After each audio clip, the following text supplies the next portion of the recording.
Pangsanlibutang ulat. Naghahanap ng mga kasagutan. Unang bahagi, January 25, Bold Batsok, Mongolia.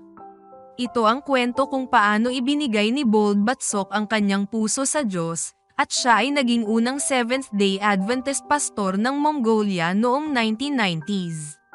Sa Mongolia, sa tuwing may tanong si Bold, tumatakbo siya sa kanyang tatay. "Natatakot ako sa dilim," sabi niya. "Bakit kaya ako natatakot sa dilim?" Tanong ni Bold sa tatay niya.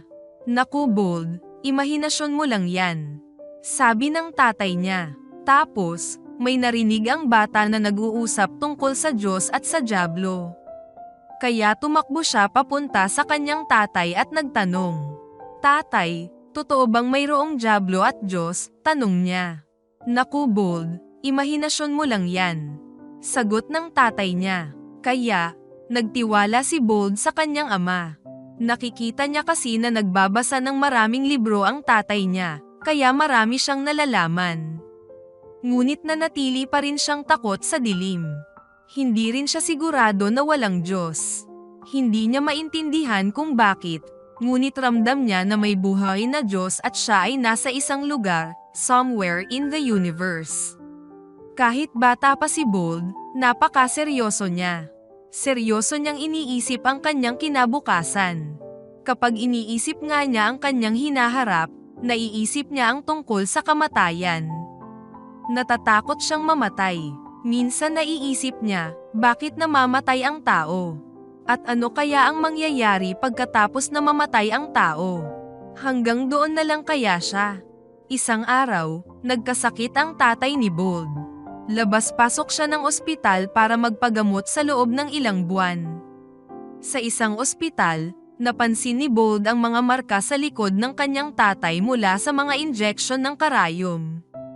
"Bakit kailangan kanilang bigyan ng napakaraming injection?" tanong niya. "May sakit ako anak, kaya kailangan kong magpa-injection," sagot ng tatay niya. Naawa si Bold sa kanyang tatay. Patuloy na nanghina ang tatay niya.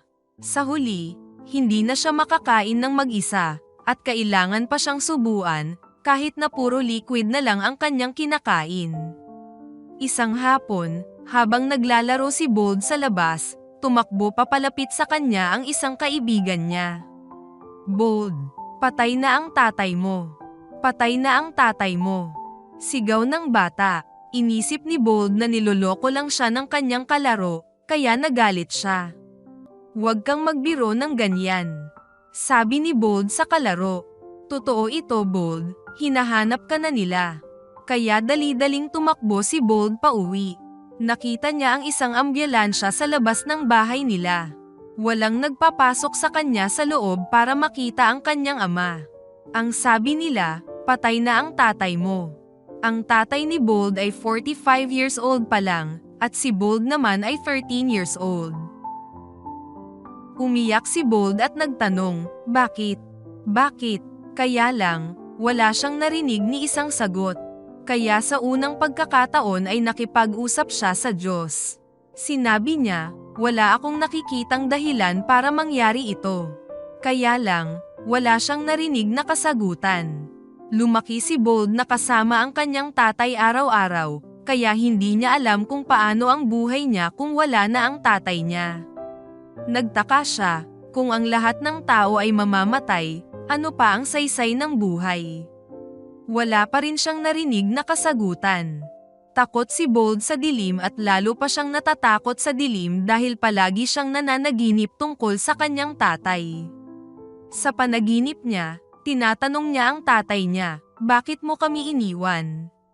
Wala pa rin siyang narinig na kasagutan. Inisip niya na kung buhay lang sana ang tatay niya ay masasagot nito ang kanyang mga katanungan. Ang tatay ni Bold ay nag-iisa lamang na nagtataguyod ng kanilang pamilya. Ngayong wala na siya, naging mahirap ang buhay. Naisip niya, maaaring buhay pa sana si tatay kung naalagaan niyang mabuti ang sarili niya, at nagamot siya ng mas maaga.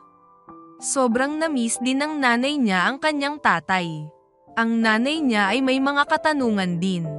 Kaya sinimulan niyang bisitahin ang isang guro mula sa isang tradisyonal na relihiyong Mongolian na nagsasabing siya ay may mga kasagutan. Isang araw, napansin ni Bold na tila mas masaya ang kanyang ina pagkatapos ng bawat pagbisita sa guro.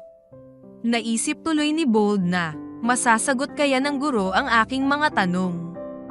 Kaya, tinanong niya ang nanay niya kung pwede ba siyang sumama sa nanay niya. Pumayag naman ang kanyang ina. Ito ang unang bahagi ng kwento ni Bold. Ating ipanalangin ang mga tao ng Mongolia na katulad ni Bold na naghahanap ng mga kasagutan. Ang bahagi ng ating 13th Sabbath offering sa trimestering ito ay makakatulong sa pagbubukas ng isang recreation center sa Ulaanbaatar, sa Mongolia. Ito ay para sa iba pang mga bata na may mga katanungan na hindi nasasagot. Salamat po sa pagpaplano ng masaganang handog sa darating na March 29.